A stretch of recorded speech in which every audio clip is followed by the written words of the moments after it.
Hi, in this video we're going to look at investing in the retail sector. And this is the second video in our series of looking at investing in different stock market sectors. In the first video we looked at pharmaceuticals, now we're moving on to retailers. I think the first thing I'd say about retail is in many ways it's a relatively easy sector for private investors to follow. You know, we all go shopping, we all visit different stores, we have opinions on Marks and Spencer's, Sainsbury's and all the rest of it. And that's great. Visiting stores is great. It's a great foundation for your analysis. But I would really flag up that it's not enough. It's a start, but you need to do more work on top of the store visits to really become a great investor in retail stocks. So let's crack on and look at some of the other things you need to do apart from store visits. I think the first thing I'd say is actually just to flag up a sort of crucial difference, really, a crucial split in the retail sector between food retailers and non-food retailers. So, sounds fairly obvious, I know, but there is a crucial point here. Food retailers, the supermarkets, are normally good defensive stocks. So if we're in a recession, we all need to eat, and so supermarkets will probably carry on doing fine. The non-food stores, you know, the ones who sell carpets and clothes and all the rest of it, they're more cyclical. What I mean by that is, you know, if you're in the early stages of an economic recovery, as we are now, you'd expect more people to be moving house soon and buying carpets, buying new kitchens, and people will have more money to spend on clothes. So non-food retailers are more likely to do well in the good times. Of course, you do also get some retail stocks that straddle both sides. So, I mean, obvious examples are Tesco and good old Marks and Spencer's, who have both. So they've got both food and non-food retail offers, and that's great. It should mean that actually they'll do well wherever we are in the economic cycle because they've got operations on both sides. Having said that, I'm actually not that keen on either company, so don't run out and buy shares in either one for now. So let's look at some of the other things now you need to look at. So we said already, store visits are really important. So when you make those store visits, look and see how crowded is the shop. And you try and make visits over a period of time. You know, does it remain crowded every time? Have they got the right goods in the shelves? Are the shelves fully stocked? Are they increasing the number of discounts on offer? I mean, discounts are fine, especially retailers like Primark, which are all about discounts. But if you went into a luxury retailer like Burberry and suddenly noticed the number of discounts was rising, that would be a warning sign that something might be wrong. So you really need to keep your eyes and ears open on store visits and actually do them repeatedly over a period of time, and also go to different shops in that retailer's chain. Then the second thing we need to look at is sales. And we need to look at total sales for the whole chain, and also something called like-for-like sales. You may have heard that jargon. So let's imagine a retailer, they've pushed up total sales by 10%.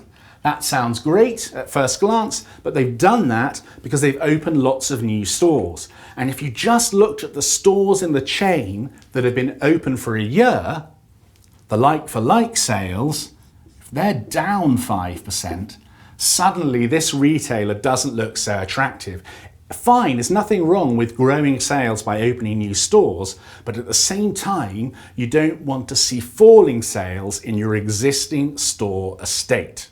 So if we saw figures like this, say, a 15% rise of total sales, and still at a 3% rise in like-for-like sales, that would be great. The chain is growing sales through new store openings, but sales are also still rising gently in the existing store estate.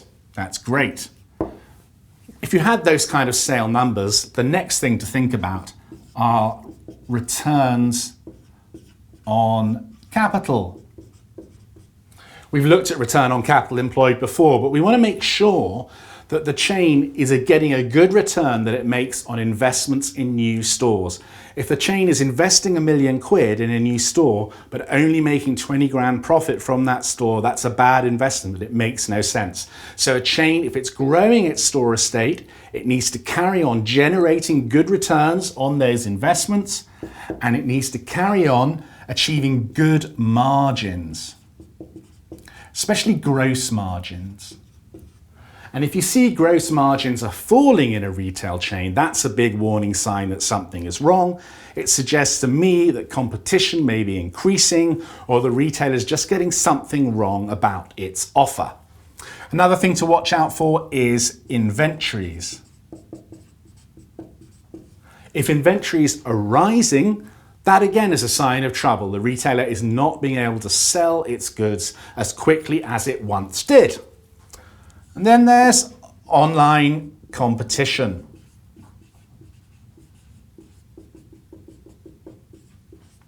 We all know how Amazon has inflicted huge damage on high street book retailers. And I think we're going to see more of that. I think one area that's particularly vulnerable are the high street electrical retailers. I'd be very wary of investing in Home Retail Group at the moment. This company owns Argos. Argos is a big part of home retail. And I think it's very vulnerable to Amazon, which is really good at really competing aggressively on price and getting all the advantages it can out of the online model. Having said that, offline competition is also important. You know, Primark doesn't have any online retail offer, but it's grown massively over the last 10 years, inflicted huge damage on M&S. And that's a big trend of the discount retailers coming in, offering really low prices and hitting the sort of more traditional middle market players. We're seeing that also happening in food with the likes of Lidl and Aldi that are now hitting the likes of Tesco's and Morrison's, again by offering really competitive prices. Last thing to look out for is overseas expansion. There's a long history of UK retailers expanding abroad and making a complete mess of it. Most recent example is Tesco's with its Fresh and Easy operation in the US.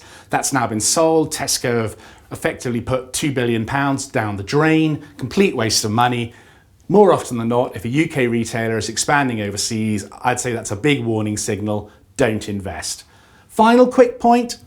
When you look at retail stocks, you can actually forgive them getting things wrong for 3 or 6 months. All retail stocks get it wrong sometimes. They buy the wrong clothes, the wrong fashions, just for a particular season. And they can turn it round and be back on top form 3 or 6 months later. But if you see poor performance for a year or longer, then that's more serious. But if things go wrong just for 3 or 6 months, don't panic, forgive them, things may be all right. So that's a quick overview of what to look for in the retail sector. Hope you found it useful. And until my next video, good luck with your investing.